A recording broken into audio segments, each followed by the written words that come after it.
দ্বিতীয় বিশ্বযুদ্ধের ভয়াবহতা তখনও থামেনি। ১৯৪৫ সালের ১৫ আগস্ট দিনাজপুরে জন্ম হয় এক ফুটফুটে কন্যা সন্তানের। পরিবারের ডাক্তার অবনী গোস্বামী বলেছিলেন, শিশুটির নাম রাখা হোক শান্তি। যুদ্ধের এত ধ্বংসের মাঝে এই শিশুর জন্ম মানুষকে শান্তির বার্তা দিক। ৩ বোন এবং ২ ভাইয়ের মধ্যে তিনি ছিলেন তৃতীয়। বাবা ইস্কান্দর মজুমদার এবং মা বেগম তৈয়বা মজুমদার। সুন্দর হওয়ায় সবাই তাকে পুতুল নামে ডাকতেন। বড় বোন খুরশিদ জাহান চকলেট তার নাম দিয়েছিলেন টিপসি, যদিও পরে এ নামে কেউ আর তাকে ডাকতেন না। পরে বাবা মা আনুষ্ঠানিকভাবে তার নাম রাখলেন খালেদা খানম। শৈশবে খালেদা খানম ছিলেন প্রাণবন্ত, উচ্ছল আর নিজের জগতে মগ্ন। ৫ বছর বয়সে ভর্তি হন সেন্ট জোসেফ কনভেন্ট স্কুলে।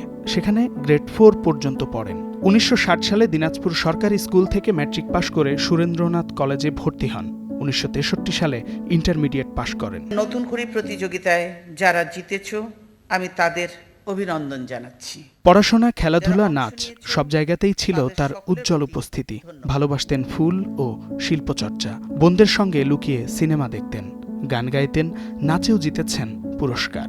সংস্কৃতি চর্চার পাশাপাশি আরবি শেখার জন্য বাসায় একজন গৃহশিক্ষকও ছিল। রান্না করতে পছন্দ করতেন খালেদা জিয়া। ৩ বোনের মধ্যে তিনি ছিলেন সেরা রাঁধুনি। অপছন্দের তালিকায় ছিল মাছ, তবে পছন্দ করতেন মাংস। তরকারির মধ্যে তার পছন্দের তালিকায় ছিল আলু আর ঢেঁড়স। ১৯৬০ সালের আগস্ট মাসে জিয়াউর রহমানের সাথে বিয়ের পর খালেদা খানম থেকে হয়ে উঠলেন খালেদা জিয়া। ১৯৮১ সালে জিয়াউর রহমানের মৃত্যুর পর ১৯৮২ সালের ৩ জানুয়ারি যোগ দেন বিএনপিতে। ১৯৯১ সালের ১৯ মার্চ পঞ্চম জাতীয় সংসদ নির্বাচনে গণপ্রজাতন্ত্রী বাংলাদেশ সরকারের প্রধানমন্ত্রী নিযুক্ত হন। বাংলার মানুষের কাছে হয়ে ওঠেন আপসীন নেত্রী। শামীম বিশ্বাস, স্টার নিউজ।